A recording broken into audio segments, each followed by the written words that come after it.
आज के short message में हम बात करेंगे फॉरगिवनेस के लिए। Forgiveness is a health and unforgiveness is a poison. अब इस चीज को जिस तरीके से मैं बोल रही हूँ आपने सुन के ही समझ लिया होगा कि इनके इफेक्ट भी इसी तरीके से हैं जैसे कि इन्हें डिफाइन किया गया है।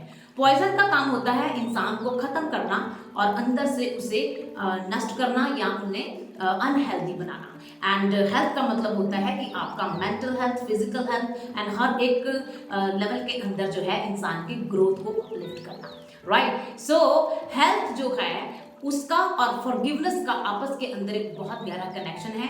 ये चीज बाइबल शुरू से ही बयान कर रही है और साइंस ने भी ऐसे साइंटिफिक प्रूफ निकाले हैं कि इस चीज को उन्होंने अच्छे तरीके से बयान करके जो है वो इंसान के सामने रख दिया है और वो अब जोर डालते हैं कि इंसान को अंदर से खाली होना बहुत ज्यादा जरूरी है।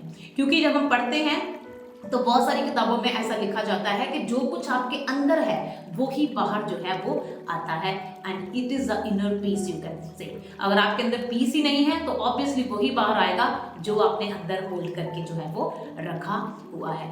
सो आपको पॉइजन अगर आप होल्ड करके रखते हैं, फॉर एग्जाम्पल आप अगर ग्रजेस को, बिटरनेस को, रिसेंटमेंट को, एंगर को बहुत लंबे समय तक आप होल्ड करके रखते हैं तो ये आपकी बॉडी के सेल्स को डिस्ट्रॉय करना स्टार्ट कर देते हैं।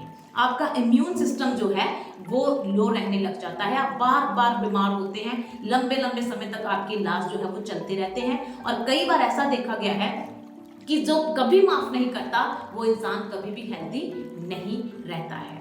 और साइंस ऐसा भी बताती है कि जो आपके अंदर चलता है वो आपकी स्किन के द्वारा बाहर बयान होना जो है वो स्टार्ट हो जाता है, बिकॉज जो स्किन है is a very large organ और ये एक मिरर के तरीके से इंसान के लिए जो है वो काम करती है। और साइंस हमें ऐसा बताती है कि हमारे हार्ट के अंदर 40,000 मेमोरी सेल्स हैं जो कि चीजों को होल्ड करके रखते हैं, मेमोराइज करके रखते हैं। लेकिन जब आप रेगुलर बेसिस के ऊपर माफ नहीं करते, चीजों को अंदर होल्ड करके रखते हैं या फिर इस तरीके के विचार रखते हैं कि मैं इस चीज का जवाब कैसे दूं, या फिर आप बहुत लंबे समय तक ग्रजेस को या बिटरनेस को अपने अंदर रखते हैं तो ये सेल्स जो हैं वो वीक होकर आपके अंदर कैंसर सेल्स को प्रोड्यूस करना स्टार्ट जो है वो कर देते हैं। शुरुआत में मुझे इस चीज़ की थोड़ी ही नॉलेज थी, बीइंग अ मेडिकल प्रोफेशनल मुझे इस चीज़ को अंडरस्टैंड करना था। बट जब मैंने एक बुक पढ़ी जिसका नाम है you can heal your body, the writer is Louise, तो मुझे उस बुक ने बहुत जो है वो शॉक कर दिया। जब मैंने उसको पढ़ा तो मुझे समझ आने लगा कि जो इंसान का हेल्थ को लेकर और फॉरगिवनेस को लेकर आपस के अंदर बहुत गहरा जो है वो कनेक्शन है।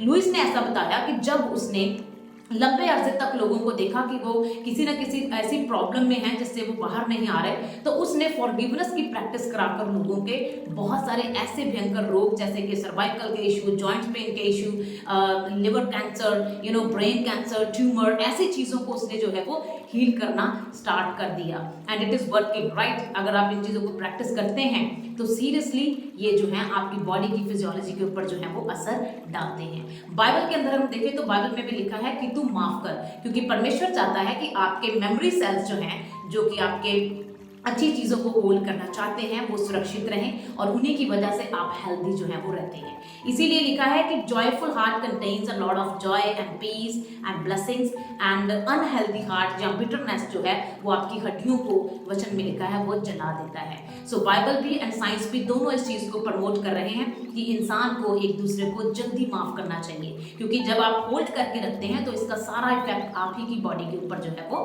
पड़ता है। और जब आप माफ करते हैं तो ऑलवेज रिमेंबर कि माफ करने से आप पहले हील हो रहे हैं। अब आगे का पर्सन, उसका माइंडसेट कैसा है I don't know about it, but आपकी हीलिंग उसी दिन से स्टार्ट हो जाती है जब आप ये निर्णय लेते हैं कि मैं माफ करने के लिए रेडी हूँ। So better make a list. देखिए आपके मन में किस किस इंसान को आपने होल्ड करके रखा हुआ है, कब से होल्ड करके रखा हुआ है, और रिलीज कीजिए इस इमोशन को, because it is a bad emotion, वो आपको कभी बढ़ने नहीं देगा। और जब आप उसे रिलीज करेंगे, लेट इट गो कर देंगे, तो आप देखेंगे कि आपकी बॉडी का सिस्टम जो है वो एक गुड स्टेट में आ जाएगा, आपके हार्मोन बैलेंस में आ जाएंगे और आप ऑटोमेटिकली जो है बड़ी बड़ी प्रॉब्लम से हील होना स्टार्ट हो जाएंगे। So better understand and please forgive others. Thank you so much.